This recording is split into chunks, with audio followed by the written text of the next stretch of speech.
السلام علیکم۔ سلطان نور الدین عادل بادشاہ متقی اور صاحب وظائف تھے۔ رات کا بہت سا حصہ تہجد اور وظائف میں خرچ ہوتا تھا۔ ایک شب تہجد کے بعد سوئے تو حضور اقدس صلی اللہ علیہ وآلہ وسلم کی خواب میں زیارت ہوئی کہ حضور اقدس صلی اللہ علیہ وسلم نے دو گہری آنکھوں والے آدمیوں کی طرف اشارہ فرما کر سلطان سے ارشاد فرمایا کہ ان دونوں سے میری حفاظت کرو۔ سلطان کی گھبراہٹ سے آنکھ کھل گئی۔ آنکھ کھلی، فوراً اٹھ کر وضو کیا اور نوافل پڑھ کر دوبارہ لیٹے تو آنکھ لگی اور یہی خواب دوبارہ نظر آیا۔ پھر جاگے اور وضو کر کے نوافل پڑھے اور پھر لیٹے۔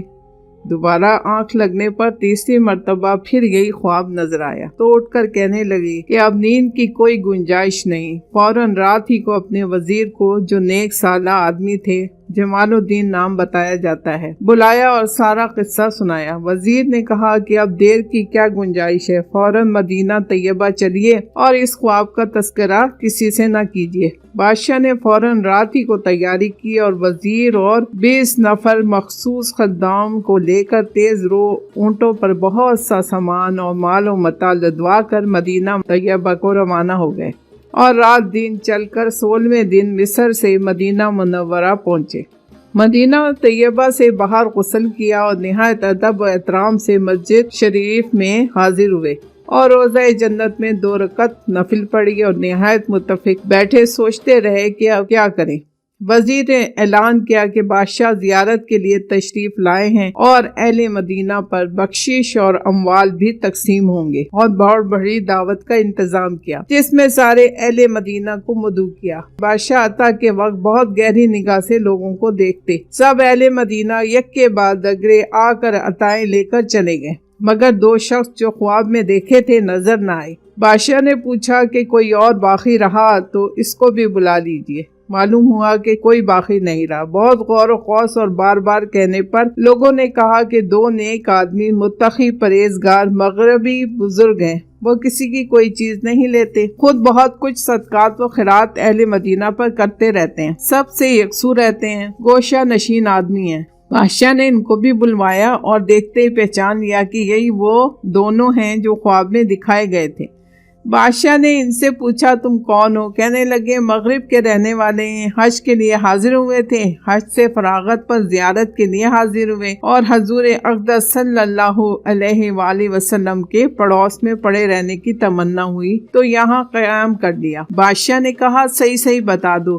انہوں نے جو پہلے کہا تھا اسی پر اصرار کیا۔ بادشاہ نے ان کی قیام گاہ پوچھی، معلوم ہوا روضہ اقدس کے قریب ہی ایک رباط میں قیام ہے۔ بادشاہ نے ان کو تو وہیں روکے رکھنے کا حکم دیا اور خود ان کی قیام گاہ پر گیا۔ وہاں جا کر بہت تجسس کیا۔ وہاں مال و متاع تو بہت سا ملا اور کتابیں وغیرہ رکھی ہوئی ملی، لیکن کوئی ایسی چیز نہ ملی جس سے خواب کے مضمون کی تائید ہوتی۔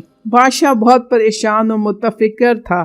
اہل مدینہ بہت شدت سے سفارش کے لیے حاضر ہو رہے تھے کہ یہ نیک بزرگ دن بھر روزہ رکھتے ہیں، ہر نماز روزہ شریف میں پڑھتے ہیں، روزانہ بقی جنت بقی کی زیارت کرتے ہیں، ہر شنبے کو قباء جاتے ہیں، کسی سائل کو رد نہیں کرتے۔ اس قحط کے سال میں اہل مدینہ کے ساتھ انتہائی ہمدردی و غمخساری انہوں نے کی ہے۔ بادشاہ حالات سن کر تعجب کرتے تھے اور ادھر ادھر متفکر پھر رہے تھے۔ دفتن خیال آیا کہ ان کے مسلح کو جو ایک بوریے پر بچھا ہوا تھا اٹھایا، اس کے نیچے ایک پتھر بچھا ہوا تھا، اس کو اٹھایا تو اس کے نیچے ایک سرنگ نکلی جو بہت گہری کھودی گئی تھی اور بہت دور تک چلی گئی تھی، حتیٰ کہ قبر عطر کے قریب تک پہنچ گئی تھی۔ یہ دیکھ کر سب دنگ رہ گئے۔ بادشاہ نے ان کو غصے میں کانپتے ہوئے پیٹنا شروع کیا کہ صحیح واقعہ بتاؤ۔ انہوں نے بتایا کہ وہ دونوں نصرانی ہیں اور عیسائی بادشاہوں نے بہت سا مال ان کو دیا ہے اور بہت زیادہ دینے کا وعدہ کیا ہے۔ وہ حاجیوں کی صورت بنا کر آئے ہیں تاکہ قبر عطر سے حضور اقدس صلی اللہ علیہ وسلم کے جسد عطر کو لے جائیں۔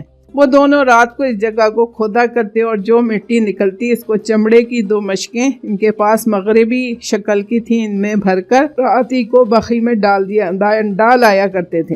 بادشاہ اس بات پر کہ اللہ جل شانہ نے اور اس کے پاک رسول صلی اللہ علیہ وآلہ وسلم نے اس خدمت کے لیے ان کو منتخب کیا، بہت روئے اور دونوں کو قتل کرایا اور حجرہ شریفہ کے گرد اتنی گہری خندق کھدوائی کہ پانی تک پہنچ گئی۔ اور اس میں راکھ یا سیسا پلا کر بھروا دیا تاکہ جستے عطر تک کسی کی رسائی نہ ہو سکے۔